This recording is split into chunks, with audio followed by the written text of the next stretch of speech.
Live from Julian's basement, it's Podcadzo.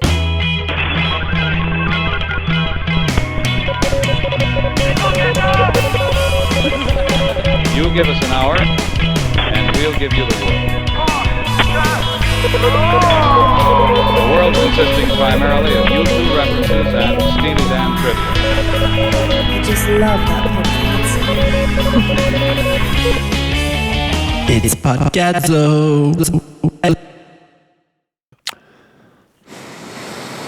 You want to give the old lighter a flick?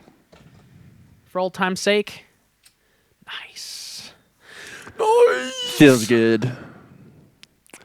Feels real good. All right, welcome back to Podcadzo, the official companion podcast to the well-known indie rock band Cadzo. That is C-A-D-Z-O. C-A-D-Z-O. Don't wear it out. As always, I'm Colin, joined by my co-host, Q2'26. Wouldn't you want them to wear it out, if anything? Yeah, I've never really got that. What does that even mean, don't wear it out? Don't wear it out. Like, I don't know. Don't come calling my name too much. Yeah, true. What? But why? It's just a way to set boundaries. I don't know. Don't wear it out. Well, I guess you can wear Cadzo out. Yeah, please We do. would like that. Wear us out. I feel underworn right now. I need to be resized. Ladies and gentlemen, Windfall is actually out now. Hey, that deserves some soundboard action. Let's go. Dare I say, it could be only a band's best intentions that every song they release is their new best one. But I really think Windfall is our best song. You think so? It's so good, man. Like, when songs hit streamers, I normally, listen to it, once or twice, because it's like, oh, fun. We did all the work, and now it's on the streamer. It's, a cool ceremonial thing to do.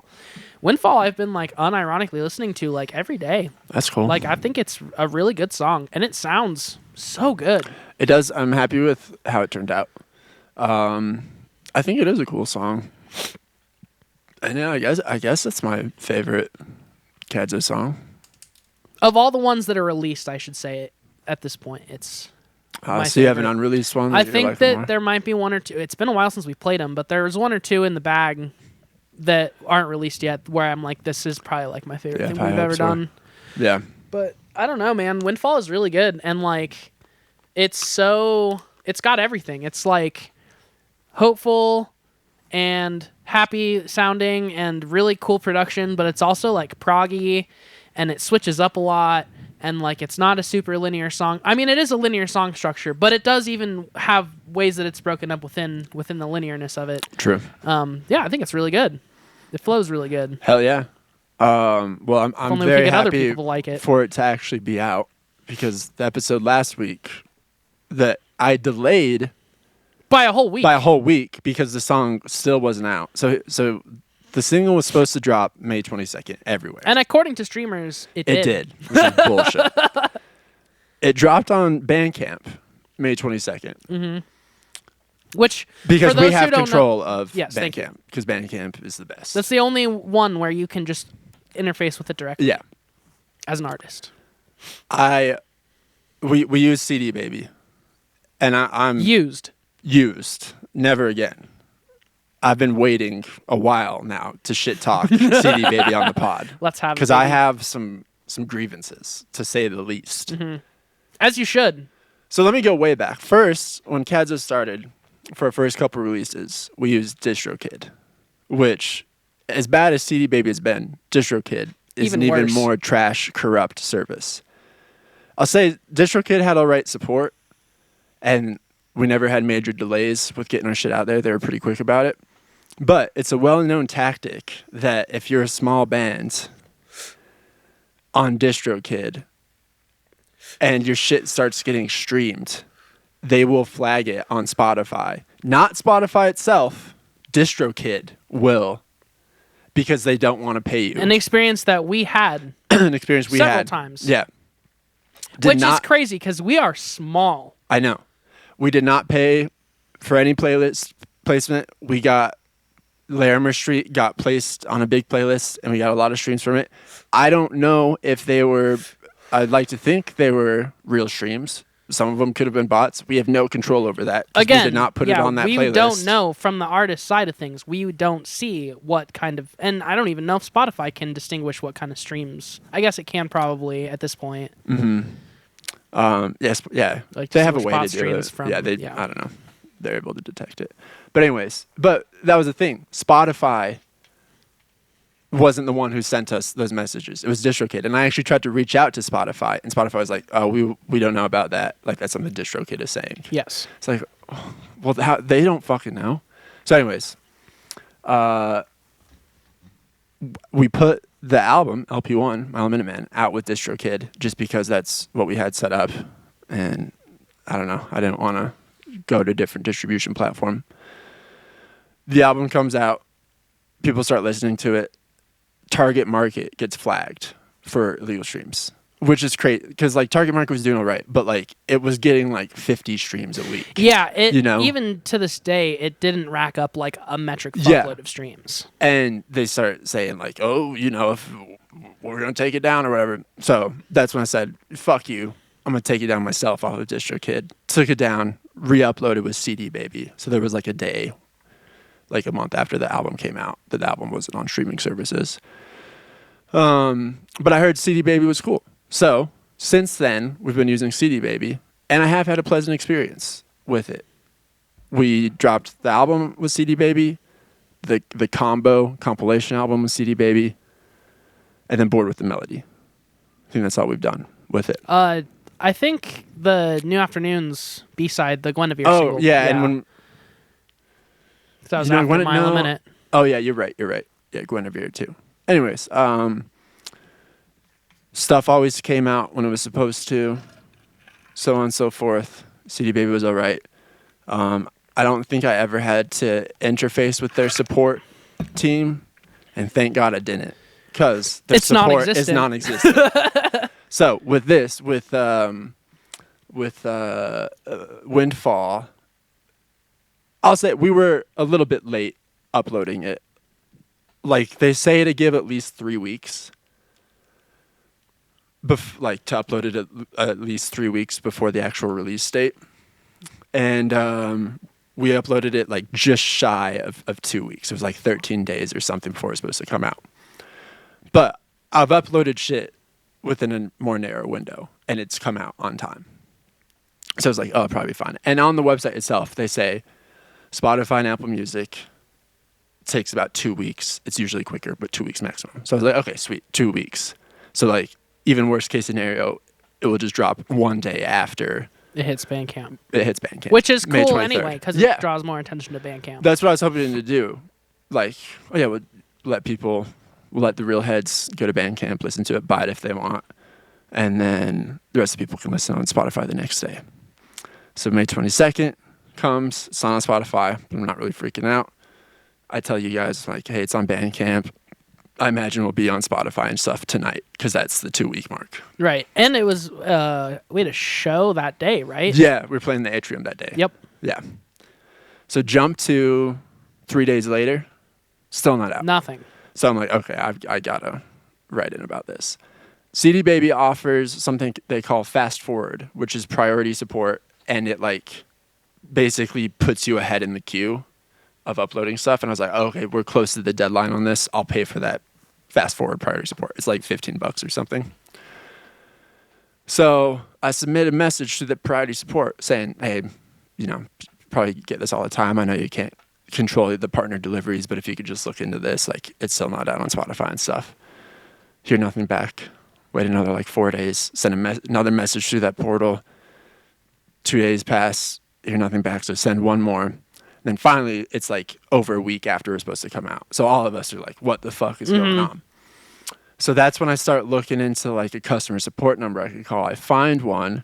All the customer support says is no live agents, or, thank you for calling CD Baby. There are no live agents who can take your call. Please go to the support center and talk to our AI chatbot, which I had tried doing. It's completely fucking useless. But anyways, I like spam that AI chatbot trying to get it to let me talk to a real person. It doesn't. All it can do is submit a ticket. So I have it submit like 3 tickets for me. Still nothing. another couple days passed. At this point, it's like 2 weeks after it's which supposed is to come out. ridiculous, by the Yeah. way. It's one thing if like they had gotten back to us and they're like, sorry, it's gonna be this amount of time, then I would have been chill and been like, oh, that sucks, but it's okay, thanks for letting us know. To just hear nothing and not know where your shit is in the ether, fucking infuriating. Exactly. That's it. All they had to do is say like, yeah, we see everything's been uploaded, found, like we requested delivery, it's in their hands now, it's fine. But yeah, because no one was getting back to me, I like started like thinking like something got broken along the way, it's never going to hit the sites, like all this stuff. So I was like at that point like daily trying to reach out to customer support. Never heard anything back, and then just out of the blue it came out. Not out of the blue. A day after you tagged them in our Instagram story saying "fuck you, CD baby." Probably a coincidence, but I don't know. Yeah, soon I saw on Reddit actually. I mean, they don't like no one likes negative social media. Negative press on socials. So I mean, as much as it seems like that definitely wasn't the reason why, I wouldn't rule it out entirely that someone from marketing saw that we were pissed finally and was like, let's look into this. Yeah. And just quietly put the singles out, have the original release date on there, like nothing ever happened. And then we have to completely, and I'm sorry to interrupt, and you can definitely get back. I was done. We have to completely redo our release strategy now because we had a plan of like, the song comes out this day, we push it, obviously the podcast, we had the show, we were gonna like market the single, and then we had to wait and literally not say anything to anyone for weeks, because it's also, I mean, I don't know about you, but for me it's kind of embarrassing embarrassing when you say that a song's coming out and then it doesn't hit socials or streamers and everyone's like, what happened to this song that you said was coming out? And it's like, oh, well, I promise it's on Bandcamp. Like, you just have to download Bandcamp real quick and create an account and then listen to it like a couple times. And then after that, there's the paywall. And then if you want to have it, you pay for it. All that bullshit only for it to eventually hit streamers. But people don't know when it's going to hit streamers. So you just have to like literally say nothing about any of it. And now our release strategy for the single is fucked. Like, it might never perform the way that it would have originally if it would have just hit streamers when it was fucking supposed to. So now we have to work uphill to try and make this song hit weeks after it was already supposed to be out. And everything's just behind now. So it sucks. But fuck you, CD baby. Eat my ass. All you really pay any of these companies for is support, And they're essentially just a third party anyway. Like, exactly. Yeah, but because we can't interface directly with the streaming services, we have to use someone else. Like, it's fucking stupid. So I'm not going back to DistroKid because fuck them. Obviously CD Baby's out. There's like one other like kind of big one that people use. I think it's especially popular in like the EDM world for some reason. I'll have to look into what it is, but like everyone else other than CD Baby and DistroKid, it just feels shady. Yeah, I fucking just hate this whole Can we ecosystem. just have someone? Yeah, can we just have someone whip up a Can we have like Third Man do like whip up some distributing shit real quick for artists that's not just fucked? Like, why can't an artist or like a group of artists, like the same way that they created a streaming service to compete with streaming services that are like anti-musician, why can't they do that for distribution? And furthermore, like, why can't DIY labels like take that distribution into their own hands? You know what I mean? Like, if we just decided Podcadzo Enterprises was an independent label and we had full control of our own distribution and we could choose what goes out and how we interface with each different streaming service, like, why would that be a problem? Why would that be any harder than just the third party that does everything for you? And then, there's no hope of getting any answers if anything goes wrong. You're just fucked, and you have to like somewhat lie to your audience, or at least just not say anything at all because you just don't know what's happening. But yeah, and it did make us look like a bunch of jackasses. We looked like idiots. I felt like an idiot for 2 weeks. People were asking me like, oh, you said there was going to be a song out and I've been looking for the song and it's not there. And it's like, well, I thought the song was going to be out and that's all I can say. Like, yeah. And when you try to explain it, and it's not anyone's fault, but people just don't understand. Like, the average person genuinely thinks that we can just put our shit on Spotify. Like, we just log into the Spotify for Artists page and put a song up that way. So I posted something to YouTube. Yeah. I wish it were. it should really be, especially because now Spotify and probably Apple too at this point are like run so much by AI that like it's not even like a human inconvenience thing. It's like your whole back end is managed by fucking AI anyway. Yeah. Just like let it gum up the works a little bit more, even if that's what it does. When it did finally come out, though, it was Spotify and Apple Music at the exact same time. Mm-hmm. So that makes me think someone at CD Baby just like forgot to fucking press a button or Definitely something. something weird. Like, and I do think maybe the negative social media press somewhat pushed their. But yeah, I was buttons gonna there, say I saw when I was like Googling CD Baby support, I saw a Reddit thing pop up and I was looking through it, and someone said the only way to get their attention is to like spam them on social media. I was like, all right, I'll try that. It might have worked. Maybe it because worked. again, yeah, like Apple Music is always like a little bit later than Spotify. Like same day usually, but a couple hours difference. Yeah. And yeah, they were both up at the exact same time, which makes it seem like it was some sort of manual push to get them out. But yeah, it did suck, dude. And you know, I'm just like, I'm so tired and jaded of just like the whole act of promoting songs and like going through the whole rigmarole every time. Mm-hmm. Like I love making music, obviously, and putting out music, but then I really have to pump myself up to like do any sort of promotion. So when like that happens, it's just like, all right, Kind of this just is took the fucked. air out of the tires a Yeah. little bit. Mm-hmm.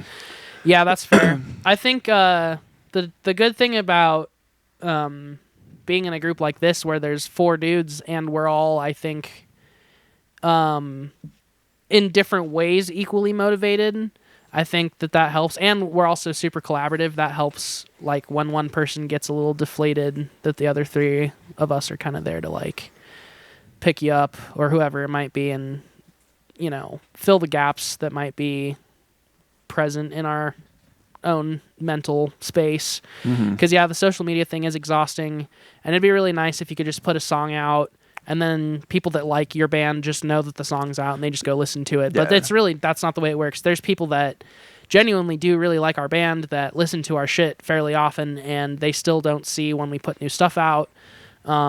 And there's so many bands and there's so much coming out all the time that I'm never going to remember to like go check every single artist page for new releases. They're like, we were talking about the Sleaford Mods a couple weeks ago, because I didn't know that it came out, but it came out in January. And I was like, how the fuck did I miss this? I love Sleaford Mods. And I mean, I knew about Megaton, but I just somehow forgot about the whole rest of the record. So it's just one of those things where it's like, yeah, even bands that you really do like, they're gonna slip through the cracks, and the only way for that shit to get noticed is if you shove it down people's throat. And we're never gonna be the band that shoves shit down anyone's throat. I think we make just enough of a social media presence to like let people know who actually care, like, hey, this thing came out, and that's all we need to do. I'm not trying to grow our audience to like hundreds of thousands or millions, and I don't want social media views to be like the main thing that like gets the music propagated. I think, as our first album proves, if you can get a couple songs, you know, in a playlist or something like that, or even if you can just get a small local following around an album, that's enough to carry it for a good while. So I know I've complained about social media a lot on this pod. I don't want to sound like a broken record, but I did just have a moment like in the last week when I was scrolling through Instagram of thinking, honestly, that some sort of reckoning has to be coming for all this. Like, it can't just be the rest of our lives. Like, I'm talking about music specifically, of people doing this bullshit, trying to get attention online. It could be. But I'm like, who does this work on anymore? Like, it's like 10 years now of people posting the, like, same sort of shit to get attention for your band. And it's just like, how do you not realize you're truly just talking into the void? And literally just making the same exact fucking video that 100,000 other bands already made. Like, oh, this trend that everyone else is doing, you know, we should do the same exact thing. Like, it's so horrible. And I mean, it must work on some people, but it's genuinely never once worked on me, where I've seen someone be like, guess who's the drummer on Reels, and then it's like, oh, I should go listen to their music. I'm a fan of these guys. I love their personalities. Yeah, it's never worked, and it certainly doesn't work for the long run. Maybe someone will listen to 1 or 2 of your songs, or you'll have one song that kind of blows up for a little bit, but it won't have longevity. It won't last. Yeah. And you know, the attention span of things is like 24 hours. If it's trending today, it's probably going to be completely forgotten about by tomorrow. So why even try to put your 2 cents in there? You know, why add to the noise? I know. Yeah, it's kind of just cooler to. And I do like to think time is, you know, a pendulum in the sense that everything that is popular at one point becomes not popular and then it swings back. So we definitely swung super far into social media for the last like 10, 15 years. I think it's optimistic to hope that maybe people will realize, whoa, we swung really hard this way, and then it starts to swing back the other way maybe, and people check out of social media a little bit more. People have a desire for like physical media again, because I mean, we saw like a vinyl resurgence. CDs are weirdly kind of making a comeback because all these 90s kids are getting nostalgic. Well, and I think so- there really is, it's like so obvious now more so than ever that there's absolutely no correlation between like social media fame and real world fame, popularity. And other than the meme, you know, like if you saw AJ and Big Justice on the street, you'd be like, AJ and Big Justice, boom! But like, that's like 1% 1% of people on the internet. Yeah, you know, exactly. Yeah. So, anyways, I do think we do a good job of having a presence and making content, but having that content be completely in a box and not derivative of any other content, and also not like trying really even to be content. Really, most of it is just like a bit from the podcast or a bit from the band practice or like an ad that we run for some song, but like we don't go making shit just for the hope of it doing well on the internet. And I think that that's why we have kind of an appeal. And I do think that that's why indie music in general has an appeal, and rock music is kind of having that moment again in the mainstream, because it's not like in that zeitgeist as much. It is more, you know, analog and organic and raw and in the moment. And artists, I think, are like feeling like that's what we need right now. Charlie XCX obviously is making a rock album. Vince Staples made a rock album, and I think it's fucking amazing. I think there's a lot of people who are looking for that like analog feeling shit and something that feels like tangible and not just like bubblegum fucking pop that's on the internet. I know we talked about rock music, the single. Did we talk about SS26 yet? No, I don't think here? so. What do you think of SS26? I really, really like it. I do think that it is like basically half as good as rock music. I feel the same way. Cool. I'm glad. Anytime I listen to it, I'm like, I just want to go listen to I want to listen to rock music. Yeah. It does really, and this is just me being a fucking asshole, it really has started to bug me the way she says rock music. She's like, rock music. The is super hard in it, and I don't like that. Well, Julian, music isn't always supposed to be pleasant. Okay, maybe you should embrace some discomfort. The rawness of music. No, I do think SS26 is pretty good. It got me hyped for the rest of the record. I think the album cover is fucking dope. I really like the album cover. I do too. Yeah, I'm hyped. I'm hyped on it. And did you listen to the Vince Staples by chance? Crybaby? Not all the way through yet. I think it's very good. I very, very much like it. Let me add it to the library so I remember. The thing that you always worry about when someone makes a rock album that's not from rock is that it feels like tropish or forced or like not organic. The Vince album to me feels fully organic. Like none of it feels forced or weird or awkward.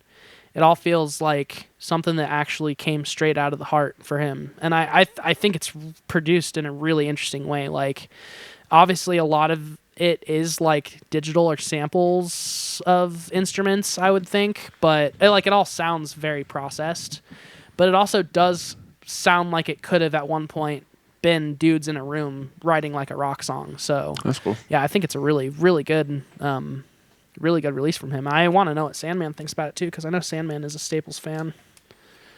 Yeah, I bet he listens. We'll have Sandman on soon. All right, speaking of new music, we're going to talk about Death Cab for Cutie. We're going to talk about, I hope we talk about a lot of other new music today too. We definitely can. Oh, real quick. Let's, because you mentioned the Fontaines. I'm having such a brain fart. Sleeper Mods. Yes. Yeah, that's one of them. We never talked about that, did we? I know, which is surprising because it did come out in January. When you texted and you were like, "Have you listened to the new Sleaford Mods album?" I was like, "No, fuck, I don't think that's what I said. Like, I said I missed it. right, but I was like, You fucking narcissist. maybe I missed it too because I don't know about a new Sleaford's Mod album. And then I was like, "Oh wait, the one that came out like at the start of the year." Yeah. And you're like, "Yeah." And I was like, "Yeah, I listened to that." When it came out. Like when it came out. But I'm glad you brought it up because I haven't really returned to it. Okay. So I listened Did to it the same day. you remember having any feelings about it the first time? I remember liking it the first time, but it not captivating me super hard. Okay. And upon second listen, I still really like it. You said it might be your favorite Sleaford Mods. It's definitely not for me, Okay. but it's so super solid. I think it's my favorite Jason Williamson performances. He really does get outside of the box on this one. Yeah. And he has some amazing lyrics and just vocal performances. But yeah. The lyrics on all the songs are so fucking good. Mm-hmm. I don't know why, like, it's not even really like he's rapping on this one. It is a lot looser than like bar type rapping. Like, yeah. it's very stream of consciousness and kind of just like loose flows around the whole thing. But the headspace that he gets in on a lot of the songs, it's just like, damn, I've never don't know if I've ever heard this side of him before, and I really like it. He does like a lot of like yelling and kind of like more screamy stuff, and the beats are all like so much more like backbeat heavy and like post-punk. Yeah. And there's also a lot more, it seems like, strung together like melody and like hook kind of ideation on this one, because I feel like the last Sleaford Mods, all my favorite songs on it were like just drum machines basically, not anything else, like maybe one like synth sound, but not like a whole strung together melody. So I feel like this one has a lot more of that too. I fucking love it, man. I think it's my favorite Sleaford Mods, at least in the last couple releases. I think my least favorite song on it is Megaton, to be honest. Yeah. Yeah. Megaton. It's still a great song. It is a great song. I really like Bad Santa a lot. And Gina, I really like Gina Was a lot too. Yeah, Gina Was is good. It's very back Don half Draper. heavy. Don Draper is really good too. Yeah. Yeah. No, it's a great album for sure. Just I think English Tapas is still my favorite. Okay. That's fair. It is. It has like that classic. Yeah. Just like kind UK of the grime. quintessential. Yeah. Sleaford Mods. All right, Death Cab for Cutie. Okay. Let me pull up that album. So, I didn't know there was a new Death Cab. You put it on your story and said something like, "It's a beautiful album." So, all right, and let's go back a little bit. Do you like Death Cab for Cutie that much? Not really, to be honest. They're one of my favorite bands of all time. I know they're huge for you. I don't not like Death Cab for Cutie. I've always given Ben Gibbard his flowers as being one of the most identifiable and just unique singers of all time. Like, he has a very singular voice. No one else sounds like Ben Gibbard. And so I don't know. He's always what's stood out most to me about Death Cab for Cutie. But on the other hand, for me, he's what kind of soured this album for me a little bit. Okay. His performances are so one dimensional. He's like he does one thing the whole album, and it's like just the classic Ben Gibbard style of singing. And just a lot of the tracks instrumentally, they're so interesting and they go different places. And I kind of just want to be like, do something else, man. Like, follow the music a little bit more instead of just doing like chill ass Ben Gibbard, soft singing. You know what I mean? Did you get that at all? No. But I do hear where you're coming from, and I could definitely see how that would be a thing from someone who doesn't necessarily love Death Cab as much as like a hardcore Death Cab fan. For me, Ben Gibbard has always been Like, it's never been like Ben Gibbard or his vocals or like his vocal melodies that have like pulled me into Death Cab. It's always been the instrumentals first. Yeah. Like, Jason McGurr is easily one of the most underrated and best drummers of fucking all time. Like, even to this day, the drums that he lays down on this record are like, holy fuck, how do you think of shit like this? Their bassist, his name is escaping me, which I feel bad about because I actually do know his name, and he is, again, like one of my favorite bassists. Like, he plays bass like nobody else plays bass, and he writes really interesting bass lines, and the way that they like react with each other as a rhythm section is like super unique and very like, again, singular to Death Cab in my opinion. And then like the lyrics that Ben Gibbard sings have always been like more important than the vocal melodies, if that makes sense. Like, I think he's really good at writing words and having lyrics that are super meaningful and like multidimensional, but the vocal melodies have always been like very like minimalist, like 90s inspired. And Yeah. I think that's like where his like vocals can come through the most. Like, the actual vocal, the word delivery can come through the most when the vocals aren't like super like all over the place or like super performative. Yeah. And I personally think that he does give all these songs like the performance they deserve. So I just don't feel It's not like that the performance is bad on any of them or that the lyrics are bad. Nick Harmer like is I the said, bassist. Word. Sorry. He's a great singer, one of the best voices in indie music. But it was just a snooze fest for me after a while. Just like every vocal delivery was like exactly the same. It's like, go somewhere else, man. Like, I don't know. I mean, that's definitely fair. I just found it boring. Yeah, I mean, that's fair. Instrumentally, it was great. I love the song Pep Talk. Very pretty song. I think it's my favorite on the album so far for me.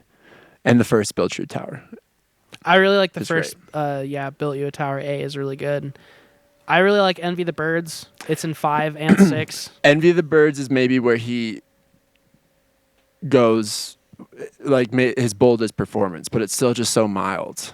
I guess, like, for me, it's like the songs, most of these songs have a duality of, like, there's, like, kind of a more driving, kind of articulated, more upbeat section of the song, and then it usually like gives way to like a very like spaced out, sometimes more like synth or keyboard led thing with like stacked vocals and like more melodic intention behind the vocal performances there.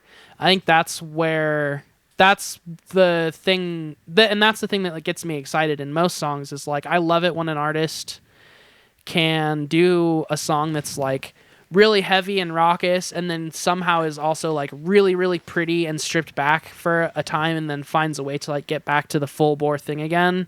I think this record does that really well, and I think that his vocal performances being kind of singular in both of those lanes kind of like ties the theme of the album together a bit more for me.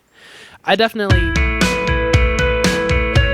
just want to listen to Pep Talk for a second. I definitely could see like how the vocal performances could be like seen as being a little bit like singular or one-dimensional, but for me I think that's like, and this is a track, this bad example, because this is a track where the classic Ben Gibbard vocal works super well.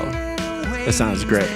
Well, and he still uses his full vocal register, like he hops in and out of the falsetto like that.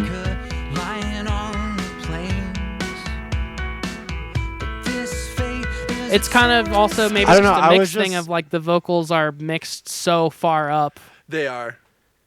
Which they always are. They always are. I know. They really want you to hear the vocals. And that's just how I started to feel after a couple of songs. It's like almost like a band was like, all right, we wrote all this like sick music. Here you go. Sing something over it. And he just had it like like a stereo mix of that, super quiet. He was like, all right, I'm just gonna like sing my like Which fun little vocal I think ideas that's over this. interesting and that put this that's out." how it comes across as, because I'm pretty sure it's like the opposite. Like what I remember reading about this album was that Ben Gibbard had written like 90 songs total for the project, and they were all like done pretty much. And then obviously the band came in and like made their parts, and they picked the songs that were like the best. But this album, I guess. And my mom kind of told me a little bit about it too. I did some reading because she hit me up and was like, do you know like what the new Death Cab album is about? And it was kind of like thematic with my life too, because I was, like we talked about earlier, I was going through some stuff that was a little bit like heavy for the personal stuff. But I guess he was like running a marathon a few years ago and had like a panic attack and like totally like froze up and couldn't finish the marathon and didn't understand where the panic attack came from, and was able to like dig deep and realize that it basically was triggered by like divorce grief that he never processed. So the whole album's kind of about that. And so I think that just based on all that, I think a lot of the words were done like at the same time as like the raw shell of the song was done. I don't think the vocals necessarily were like an afterthought. Yeah, I'm not like necessarily accusing him of I'm just saying like that's kind of how I started to like feel about it afterwards, and a lot of it could be just because of the mix. And I'm being hard on the album. I don't want to come off as too much of a critic. It is beautiful music. Well, and to agree with you for a second, I started by giving Ben Gibbard his full flowers. I'm just saying. I just got bored. Yeah, after a while, that's and fair. I just wanted him to go like different places. The last couple albums, I have very much felt that way too. Like, Thank You for Today is a fantastic album, but it has moments where it's so boring, and it's like Barnes Noble music, like super Hallmark, like just not very original. Death Cab might be the most Barnes and Noble band. Yeah, definitely. That's a great way to describe them. Totally. And I think they have a lot of moments where they like get genuinely experimental and super weird with it. And that's the Death Cab that I fucking love. Like it's never like the hallmarky, slow, sing-songy Death Cab that I like love. It's always the weird, experimental, out of pocket stuff that's just like no other indie alt bands are even touching that. And for me, this is like a full album of that. Like, well, okay, so it starts out a little bit like chill. I'll give it that. But then Punching the Flowers to me is like one of the more exciting Death Cab songs that I've heard in a long time, because to me it sounds like a song that should have been on like Palms by Thrice, where it's like super like bass heavy and like very driven and distorted, and then it suddenly becomes like very melodic and pretty, and then like can go back to being like pretty choppy and aggressive. And Envy the Birds is like the same way for me. And then How Heavenly Estate, I think, is probably my favorite one on the record.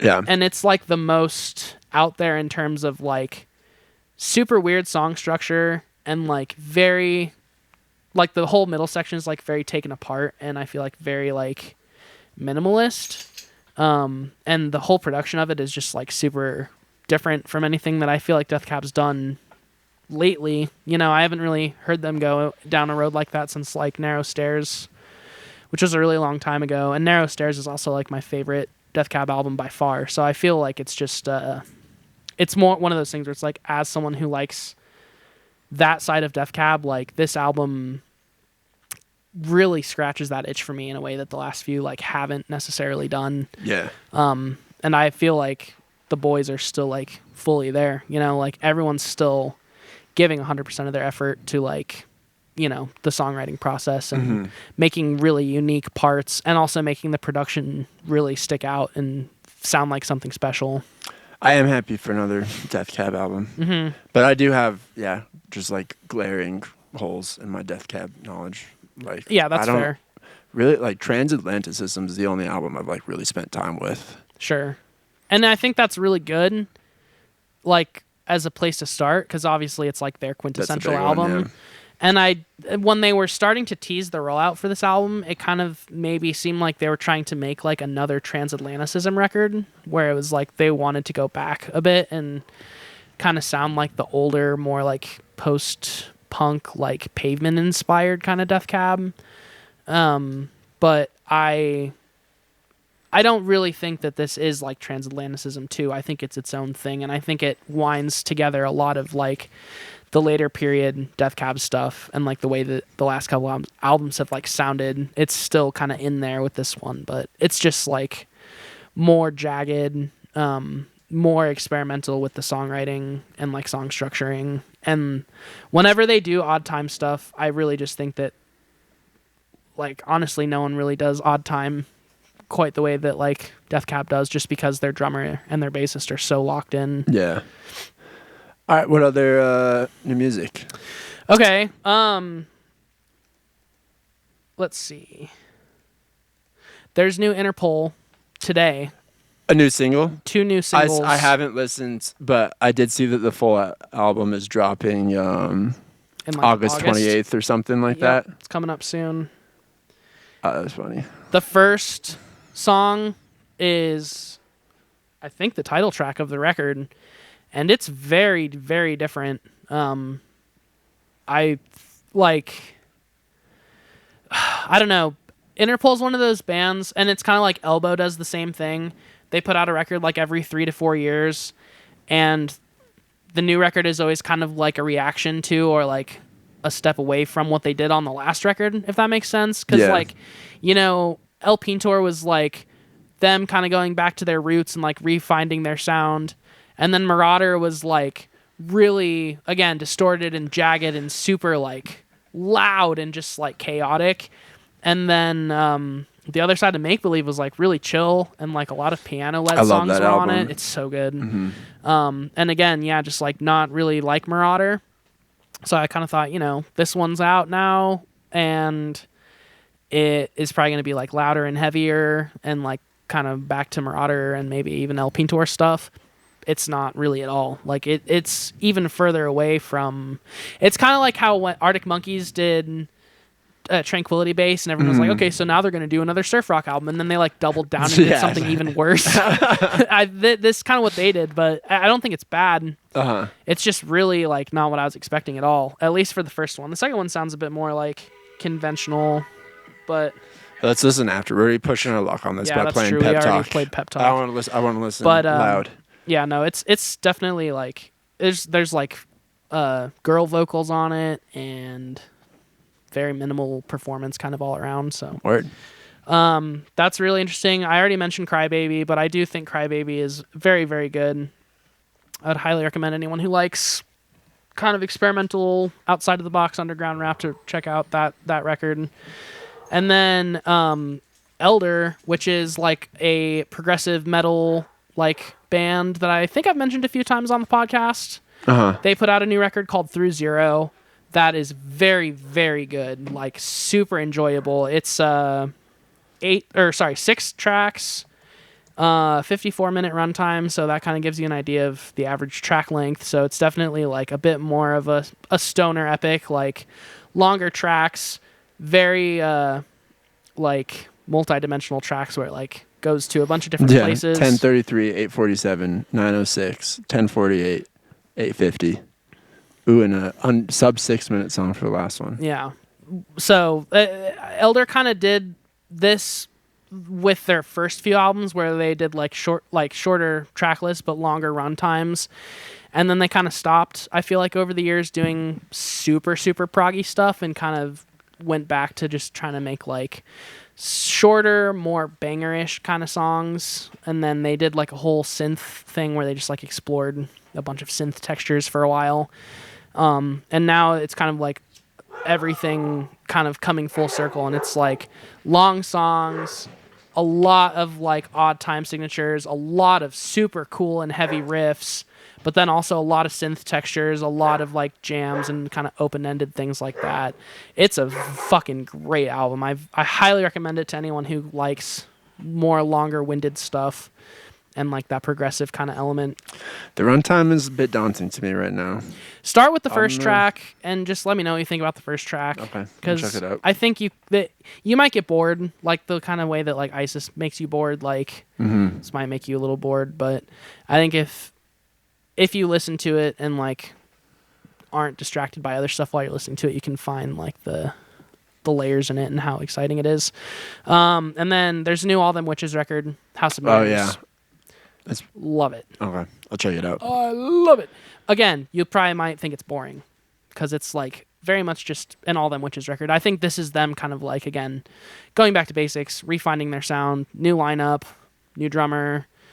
It's been a long time since they did their last like full-length studio, so I think they just took their time on it, and it's like not necessarily breaking any boundaries or like redefining anything, but it's just a really solid like blues rock See, my album. thing is I've only been in albums lately that are breaking boundaries. Yeah, which I feel you, and I normally am kind of the same way. Like, I like shit that's like on the edge of something different. But I also just really like stuff that is made just fucking really well, and I think the All Them Witches record is just made really, really well. It's a lot of peak performance from all of them, and it's a lot of just like really good sounding stuff. Like the snare sound is incredible on it, and yeah, the riffs are just fucking wide open and huge, so I love it. And then I think last but not least for me is the new Paul McCartney, Boys of Dungeon Lane. Also, I haven't checked it out. No. Oh man, I thought we were gonna have a lot more to talk about today. I know. I've been slacking. All of these are like. The thing is, I was in Chicago all of last week, so I had like no time there to listen to anything. Sure. And then just been busy since then, catching up. Yeah. And a lot of the I just hate listening to like shit in the car for the first time. Yeah, which is what I did with Death Cab for Cutie, which could be a contributing factor. maybe. Is that I didn't like really listen to it. It was just Yeah. on in the car. See, I think a lot of my first listens are usually in the car when I'm driving to work or driving back home from work, and I honestly really like that because it's not like I'm not paying attention. Obviously, I've never like been in a car accident, so I'm doing something right. But like I can really use that as a time to like dig in deeper on records and like kind of get lost in the sauce a little bit there. Yeah. I just kind of force myself into that world, and like I definitely still miss stuff when I listen that way, but I love listening to music in the car, but I do better with familiar music sure. in the car. Yeah. I just feel like I'm not fully absorbing new music in the car. Well, I highly recommend the new Paul McCartney. Out of everything I mentioned today, it might honestly be the one I've listened to the most. Besides, That's great All to Them hear. Witches. It's actually good music. It's really good music. You know, it's like it's pop music. It's Paul McCartney pop music, but like it sounds incredible, and I can't believe that he's like still at this caliber as, you know, fucking what, 80 something. 82. Yeah. It's just like incredible how he finds new ways to take like the Paul McCartney style in different directions and also not sound like an old man. Like it sounds like kind of a nostalgia record in certain ways, but also in other ways it sounds like just a dude making brand new pop rock music. Like That's pretty cool. it's very current. Have you listened to the new Rolling Stones? No. I wasn't fortunate enough to stumble across one of those tracks. I know Paul McCartney's on it, right? It was not good. Yeah. He plays bass on something again. Yeah. But anyways, let's not talk about that. Have you listened to the new Kurt Vile? I have not. Okay. What do you think about that? I love it. Okay. I'm super into So this you have album. listened to some new stuff. Yeah. Fucking liar. I've listened to the Kurt Vile album like 3 times. Okay. It's great. Okay. I don't really like Kurt Vile. I was like a pretty casual Kurt Vile fan back. Well, I was pretty into Kurt Vile back in like 2013 when him and oh my god, what's her name? Australian artist Courtney Barnett. Courtney Barnett. Courtney Yeah. Barnett. I liked the Kurt Vile Courtney Barnett collab, and yeah, I just thought Kurt Vile was cool, but I was just really excited to hear that he was coming out with something new, and it just feels like I don't know, like we were talking about earlier, innovative and cool. In a way, it's like pretty basic, and him going back to basics, but it's just I don't know, it's still something like new and exciting about it. So check out Kurt Vile. What's it called again?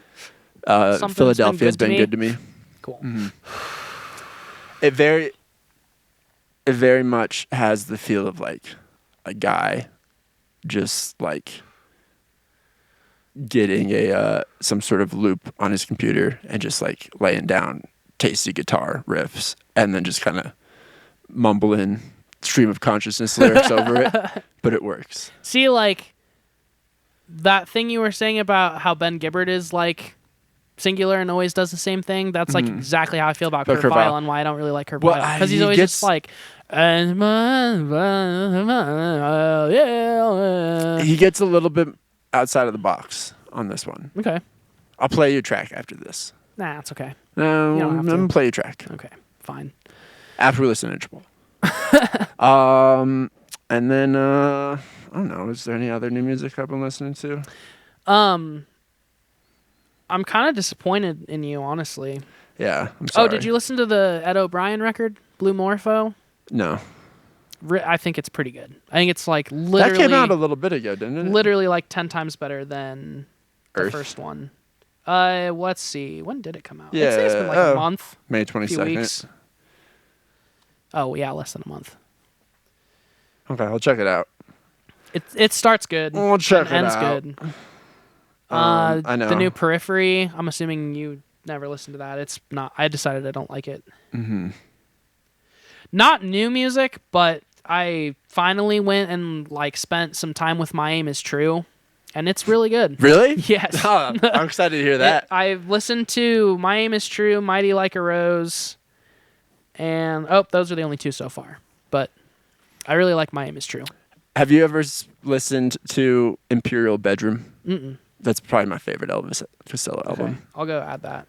That's the thing. Like my dad, this is like one of his favorite, like most quintessential artists, but I've never listened to really any of it, and I've like he's never listened to it around me or like showed me any of it, so I think it's his fault. Yeah. I only listened to Mighty Like a Rose because I really liked the album cover, and I thought it was pretty damn good. I love, like, My Aim Is True from early on in my life, like when I first started to get into like punk and 1970s English music. My Aim Is True was a big one, but I didn't really become like a huge Elvis Costello fan until I listened to Imperial Bedroom. Okay. It was like I found a used copy at a record shop for a couple bucks, so bought it and just like didn't stop listening to it for months. It's an amazing album. And then Blood and Chocolate is up there too. That one I thought I added it, but I didn't, so I'll add it now. What made you spend time with My Aim Is True? I watched the Stephen Colbert final Oh my God, Peach! Oh, Peach! I watched the last episode of the Stephen Colbert show. Oh, and yeah. Elvis Costello, or maybe it wasn't even the last episode, but it was like the last week. Elvis Costello and John Baptiste and I saw that. Someone else was there too. They all did like a performance together with Stephen, and I really liked, like, because I've never really like fucked with Elvis's voice that much, but I listened. That made me like fuck with Elvis's voice, and I was like, fuck, I guess it's time to just go actually give this a shot. You know where I realized how great of a singer Elvis Costello was in Austin Powers. Oh yeah. When there's that shot with him and what's his face, Bert. I don't remember. Bad with names today. Whatever. But the scene in Austin Powers. Yeah. No, I know the scene. That's cool. That's cool music. And he's in obviously Talladega Nights, which is classic also. Oh yeah, I forgot about that. He doesn't sing or do anything, but he's just there. He's a funny dude. Yeah, that's when I was like, okay, so he's cool. Yeah, he's cool as like, fuck. Yeah.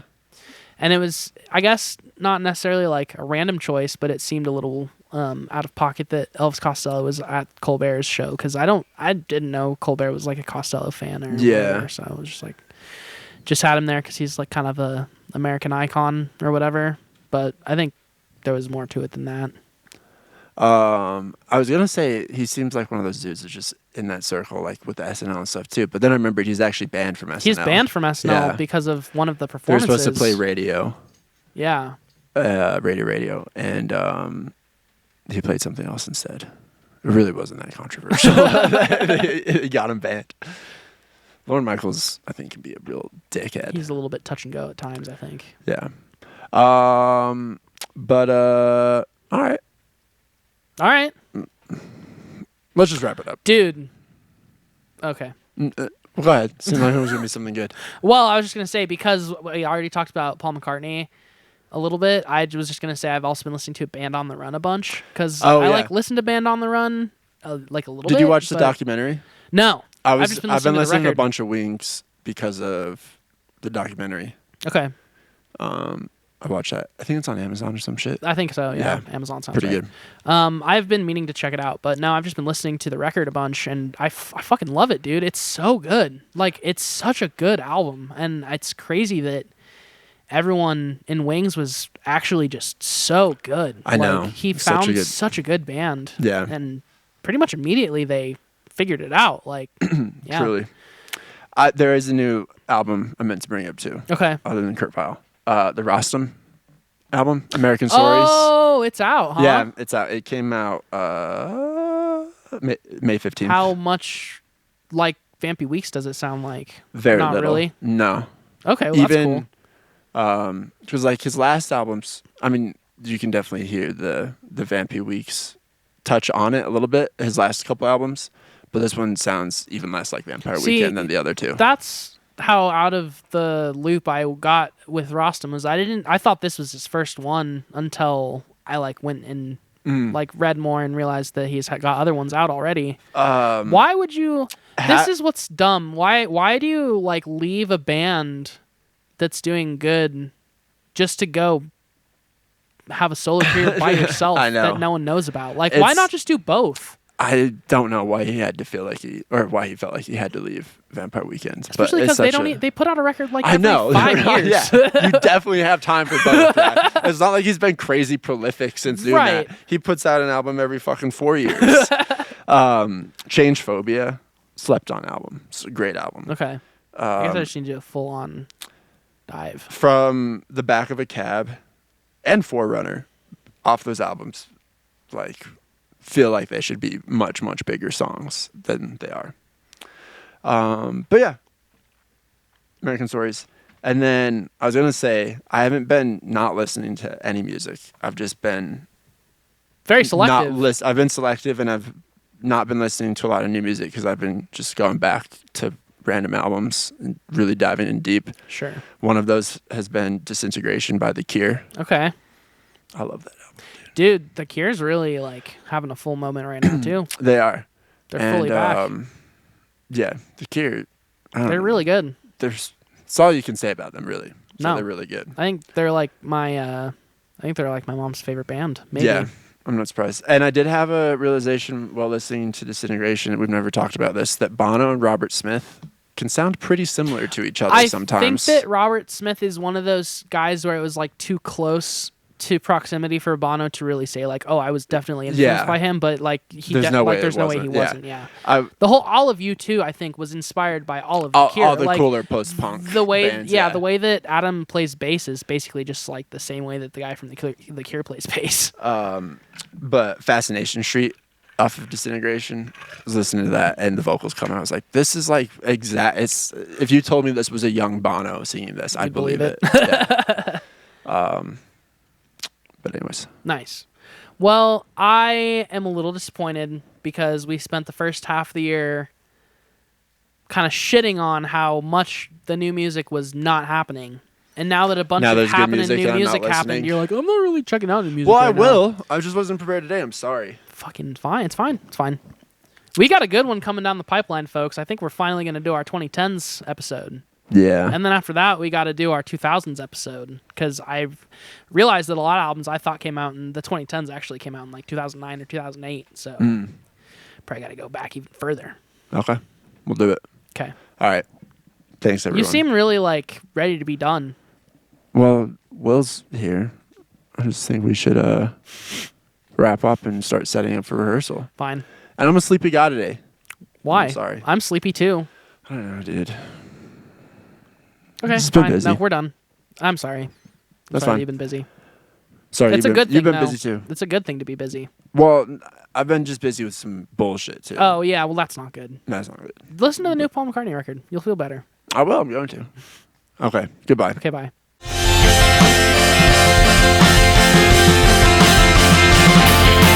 It's podcadzo.